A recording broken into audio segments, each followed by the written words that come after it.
ನಾನು ಶ್ರೀ ತಪವಿಧಿ ಅಧ್ಯಾತ್ಮದ ಮೂಲ ಗುರುಗಳಾದಂಥ ಶ್ರೀ ಮಂಜುನಾಥ ಕಾಳಿಂಗ ಗುರೂಜಿ ಕಾಯ್ದಿಟ್ಟ ಅರಣ್ಯ ನಿವಾಸ. ಜ್ಯೋತಿಷ್ಯ ಶಾಸ್ತ್ರಿಗಳಲ್ಲಿ ಒಂದು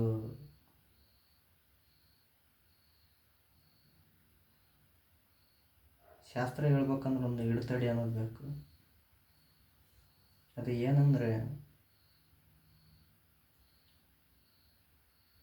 ಶಾಸ್ತ್ರಿಗಳು, ನಾನು ಕೂಡ ಒಬ್ಬ ಆಸ್ಟ್ರಾಲಜಿ ಜ್ಯೋತಿಷ್ಯ ಶಾಸ್ತ್ರಿಗಳು ಜ್ಯೋತಿಷ್ಯ ಶಾಸ್ತ್ರಿಗಳು ಏನು ಹೇಳ್ತಾರೆ ಅಂದರೆ, ಈ ಮಾಧ್ಯಮಗಳಲ್ಲಿ ಲಕ್ಷ್ಮೀ ಪೂಜೆಗೆ ಕೆಲವೊಂದು ಒಳ್ಳೆಯ ದಿನ ಮುಹೂರ್ತಗಳು ಹೇಳ್ತಾರೆ. ಈ ರೀತಿ ಪೂಜೆ ಮಾಡ್ಕೊಳ್ರಿ, ನೀವು ಆರ್ಥಿಕ ಸಂಕಷ್ಟದಿಂದ ದೂರ ಹಾಕಿರಿ, ಲಕ್ಷ್ಮಿ ಬಂದು ನಿಮ್ಮ ಮನೆ ಸೇರ್ತಾಳೆ, ನಿಮ್ಮ ಮನೆ ಹಾಲು ಕ್ಲೀನ್ ಹೋಗ್ತೈತಿ, ನಿಮ್ಮ ಕಷ್ಟ ಎಲ್ಲ ದೂರ ಆಕೈತಿ ಅಂತಂದು ಹೇಳಿಬಿಡ್ತಾರೆ. ನಾನು ಹೇಳೋದೇನೆಂದರೆ, ಈ ಜ್ಯೋತಿಷ್ಯ ಶಾಸ್ತ್ರಿಗಳ ಮಾತು ಕೇಳಿ ಇದ್ದು ದುಡ್ಡನ್ನು ಆ ಪೂಜೆ ಪುನಸ್ಕಾರ ಅದು ಇದಕ್ಕಂತಂದು ಖರ್ಚು ಮಾಡ್ಕೊಂಡು ಅದು ಎಂಥವ್ರು ಮಾಡ್ತಾರಂದ್ರೆ ಎಲ್ಲ ನಿಕಾಲಿ ಆಯ್ತಾರು. ಅದೇನೋ ಪಾಪರದ್ದಾಗ ಪಂಚಾಂಗ ತೆಗಿಸಿ ನೋಡಿದ್ರೆ ಅಂತೆ, ಒಂದು ಗಾದಿ ಮಾತೈತಿ, ಪಾಪರದ್ದಾಗ ಪಂಚಾಂಗ ತೆಗೆದು ನೋಡಿದ್ರೆ ಅಂತೆ. ಹಂಗೆ ಪಾಪರದ್ದೇನಲ್ಲ, ಎಲ್ಲ ದುಡ್ಡು ಖಾಲಿ, ಇನ್ನೊಂದು 500-1000 ರೂಪಾಯಿ ಐತೆ ಅಷ್ಟಪ್ಪ, ಇನ್ನು ದುಡ್ಡಲ್ಲ ಮನೆಯಾಗ ಅನ್ನೋ ರೇಂಜಿಗೆ ಬಂದಾಗ ಸ್ವಲ್ಪ ಶಾಸ್ತ್ರಿಗಳು ತಗೋತಾರೆ. ಯಾಕೆ ನಾನು ನಿಕಾಲಿ ಆಗಿಬಿಟ್ಟೆ, ದುಡ್ಡಿಲ್ಲ ದುಗಳಿಲ್ಲ, ದುಡ್ಡು ಕೈ ಐತಲ್ಲ ಅಂತಂದು ಆ ದುಡ್ಡನ್ನ ಅದಕ್ಕೆ ಖರ್ಚಿಗೆ ಹೋದಾಗ ಮತ್ತು ಸೀದಾ ಜಳ ಬುರ್ಗೆ ಹಾಕಾರೆ.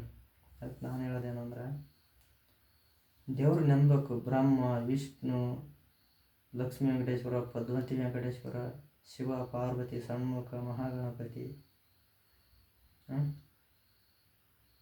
ದೈವಶಕ್ತಿ ನೆನಪಿ ಬದುಕಬೇಕಿಲ್ಲ ಅಂತಂದು ಹೇಳಲ್ಲ. ಮಾನಸಿಕ ಭಕ್ತಿ ಇರಬಾರ್ದು. ಇನ್ನೊಂದು ಏನಂದರೆ, ಒಳ್ಳೆ ಶುಭ ಮುಹೂರ್ತಗಳು ಹೇಳ್ತಾರೆ.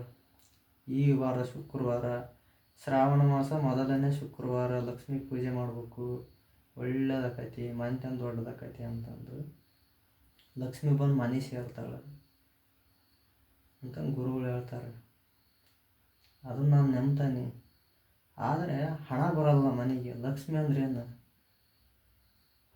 ಅದನ್ನು ಅರ್ಥ ಮಾಡ್ಕೋಬೇಕು. ಲಕ್ಷ್ಮಿ ಒಂದು ರೂಪದಲ್ಲಿ ಇರಲ್ಲ, ಅಷ್ಟಲಕ್ಷ್ಮಿ ಅದಾವೆ.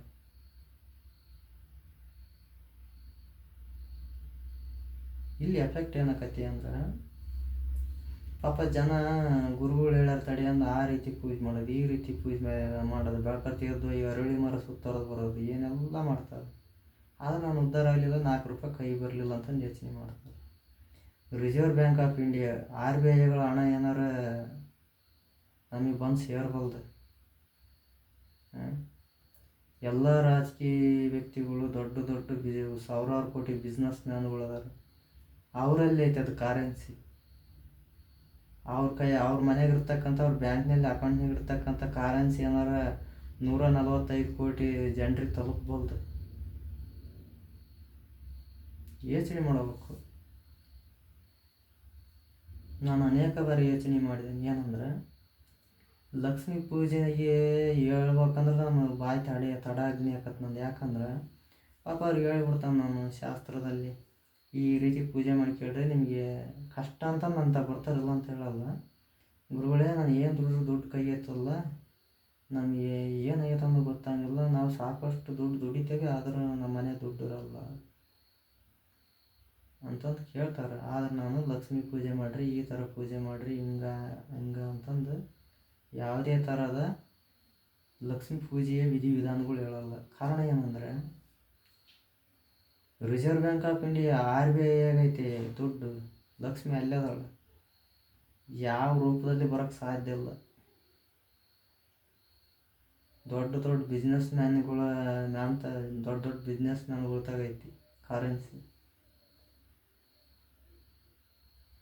ಆ ಲಕ್ಷ್ಮಿ, RBIಗಳ ಲಕ್ಷ್ಮಿ ಎಲ್ಲರಿಗೆ ಸೇರ್ಬೇಕಂದ್ರೆ ಸರ್ಕಾರ ಏನಾರ ಒಂದು ಯೋಜನೆ ಮಾಡ್ಬೇಕು. ಈ ಸಿದ್ದರಾಮಯ್ಯ ಮಾಡ್ಯಾನ ನೋಡು, ಗೃಹಲಕ್ಷ್ಮಿ, ಹೆಂಗೆ 2,000 ರೂಪಾಯಿ ಬಂದು ಮನೆಗೆ ಬೀಳ್ತೈತಿ. ಆ ರೀತಿ ಅಂದ್ರೆ ಆ ಮಾರ್ಗದ ಅಂಥ ಮಾರ್ಗದೊಳಗೆ ಏನಾದರೂ ಬಂದು ಬಿದ್ದರೂ ಬಿದ್ದಂಗೆ ಅದು ಲಕ್ಷ್ಮಿ ಬರ್ತಾಳೆ. ಇಲ್ಲಾಂದ್ರೆ ಸಾಯೋವರೆಗೆ ಪೂಜೆ ಪುನಸ್ಕಾರ ವ್ರತಗಳು ಮಾಡಿದ್ರೆ ದುಡ್ಡು ಬರೋಲ್ಲ. ದುಡ್ಡು ಕಾಣಕ್ಕಂದ್ರೆ ಪ್ರಯತ್ನದಿಂದ ಕಾರ್ಯಸಿದ್ಧಿ ಅಂದ್ರೆ ಏನಾರ ಒಂದು ಕೆಲಸ ವೃತ್ತಿ ನೋಡ್ಕೊಂಡು ದುಡಿಬೇಕು, ಲಕ್ಷ್ಮಿ ಕಾಣಬೇಕು. ಪೂಜೆಯಿಂದ ಲಕ್ಷ್ಮಿ ಬರ್ತಾಳೆ ಅಂದ್ರೆ ಭ್ರಮೆ.